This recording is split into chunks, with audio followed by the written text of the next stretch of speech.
প্রচুর দুঃখিত। আমাদের দাবি মেনে নেওয়া হোক, আপনার পরিবারের লাভ হবে। কেন কোটা আছে? আমরা তো আপনাদের দাবির সাথে একমত। কোটা আছে? বলেন কোটা নাই। কোটা নাই? তাহলে হচ্ছে আমাদের সাথে একমত, আমাদের সাথে থাকেন আজকে। আমরা এখানে আছি না, আমাদের খাওয়া দাওয়ার টেনশন নাই, ঘর বাড়ি নাই, ঘুমানোর আমাদের সবই আছে, আপনাদের সাপোর্ট আছে না? এটা তো আমার নাই। থাকেন আমাদের আমি কিছু নাই। মাস্টার্স কমপ্লিট করে ঘুরতেছি ভাই, চাকরি নেই, কোটা নাই। যেহেতু আপনার নাই, তাহলে আমাদের সাথে একসাথে থাকেন। আমাদের সাথে না, আমি আসছি অনেক দূর থেকে। আসেন, আন্দোলনে আসেন, আসেন। আমার কোলে ধরে নিচে বাবা। আমার কোলে এখানে আছে ভাই।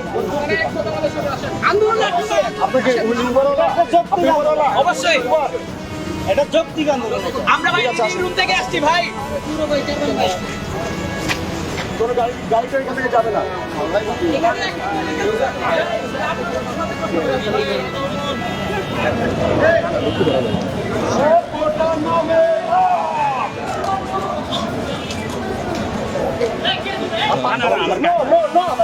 গাড়ি যেতে দেওয়া যাবে না। আমরা যাইতে দিব না, আমরা যাইতে দিব না। আমার টুল বক্স। আচ্ছা দেখো, যদি ম্যাটেরিয়াল টুলস থাকে তাহলে ছেড়ে দাও। এটা আমার টুল বক্স গাড়ি। এমার্জেন্সিটা আমি বললি নাই যে আমি ওনাদের সাথে কেন কথা বলছি না? আমি বলছি আমি আপনার সঙ্গে এসে কথা বলতেছি। আমার ইনফরমেশন আমরা এখানে সবাই আমি পার্সোনালি আপনাকে চিনি। দ্যাটস ওয়াই আমি আপনার কাছে এটা কি ইমার্জেন্সি আপনার মনে হয়? কোনটা? গ্যাস লিকেজের কথা? হ্যাঁ, আমার কমপ্লেন এটা বাড্ডাতে কোনো আপনাকে কমপ্লেন, আমার রেজিস্টার কমপ্লেন। আমি ইমার্জেন্সি কোথায় কোথায় রেজিস্টার কমপ্লেন কোথায়? হাসতো। আমি বলছি আমার রেজিস্টার অফিসকে ফোন দেন, তারপর আমরা সবার সামনে কথা বলি, দেখি কোথায় আছে। এখন যদি এইটা নিয়ে আপনারা ইয়ে আমরা এটা নিয়ে করছি। ফোন দেন, আমার লেবাররা ফোন দেন, ফোন দেন, বর্তমান দেখেন, ফোন দেন, আমরা লাউড স্পিকার শুনি। হ্যাঁ, এখানে বসে দেন, এখানে বসিয়ে দেন। আমার মনে হচ্ছে কেন যেন আপনি এটাকে বিতর্কিত করার চেষ্টা না করছেন। না না, আমি বলছি এখানে বসে ফোন দেন। আমি বলছি জাস্ট আমার গাড়িতে একটু যাইতে হবে। এখানে বসে ফোন দেন। আচ্ছা আপনি বলেন ভাই ইমার্জেন্সি কি না? হ্যাঁ, একটু emergency। কিসের জন্য ইমার্জেন্সি এটা বলেন? আমার গ্যাস লিকেজ। আমি তিতাস গ্যাসে। হ্যাঁ, হ্যাঁ। আমি তিতাস গ্যাসে সাবস্টেন্স ইঞ্জিনিয়ার। হ্যাঁ। ওই যে আমার ইমার্জেন্সি। আমি সিগন্যালের সাথে আমার গাড়িটাতে যাইতে হবে। তাহলে ওখানে গ্যাস লিকেজ এখন মনে হচ্ছে কি আমাকে পরে আমাদেরকে জবাবদিহি করতে হবে। That's why আমি আপনাকে বলছি। গ্যাস লিকেজ হচ্ছে একটা ডকুমেন্ট থাকে না, আচ্ছা, একজন দপ্তরপ্রাপ্ততা আছে, ফোন দেন। আচ্ছা, একটু সাইড দেন আমাকে, আমি কথা বলতে ও তো আপনি তো শোনেন, আপনি তো তাকে রেডি করে নিয়ে আসবেন। না, না, না, না, না। আপনি এটাই বলবেন। এখানে বসে দেন, এখানে বসে দেন।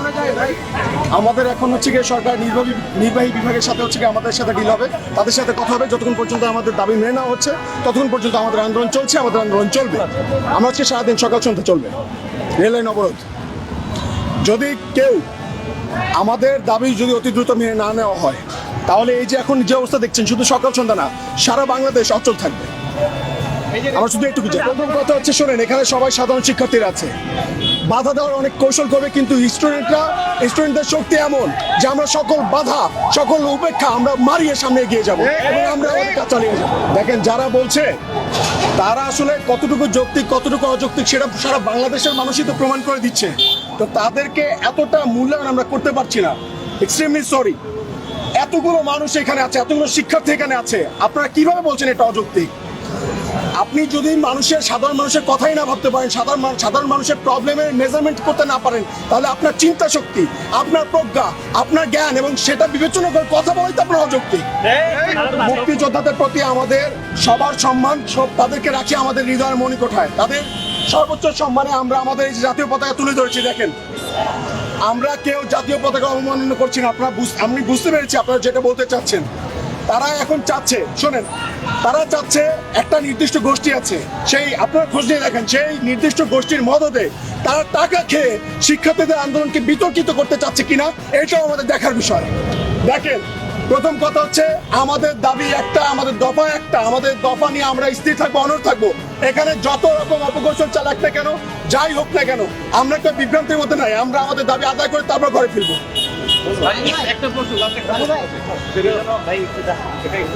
এই ভাইয়া আসুন, সাংবাদিক সামনে আসুন। দর্শক আপনারা দেখতে পাচ্ছেন এই মুহূর্তে কিন্তু কারণ ইমার্জেন্সি। আচ্ছা, এই মুহূর্তে মানে কারণ বাজারে ওনাদের আন্দোলনের মুভমেন্টের কারণে আমার ইমার্জেন্সি গাড়িটা ব্লক আছে।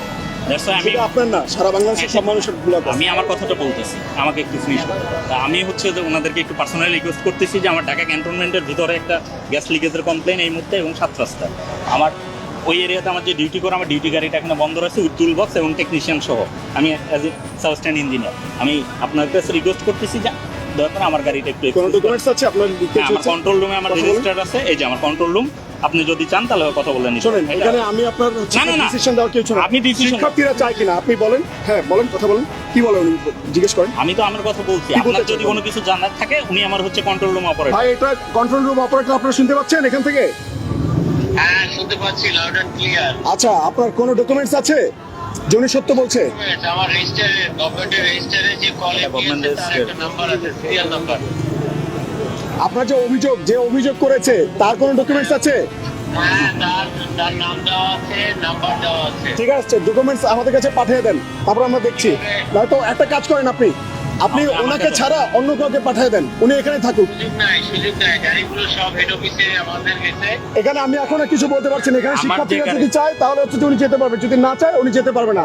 শিক্ষার্থীরা চায়, জানা উচিত ছিল যে অনেক আগে থেকে এটা প্রোগ্রাম ছিল, এটা কিন্তু এখানে একটা অ্যাক্সিডেন্ট হলে তো এখানে তো একটা অ্যাক্সিডেন্ট হতে পারে। অনেক আগে থেকে বিষয়টা তো জরুরি। অনেক আগে আপনারা তো শিডিউলটা শিক্ষার্থী। অনেক আগে তো। আমিও তো আপনারা শিক্ষার্থী ছিলাম এক সময়। শিক্ষার্থীদের সঙ্গে কথা বলেন, যদি উনি চায় তাহলে যাবে।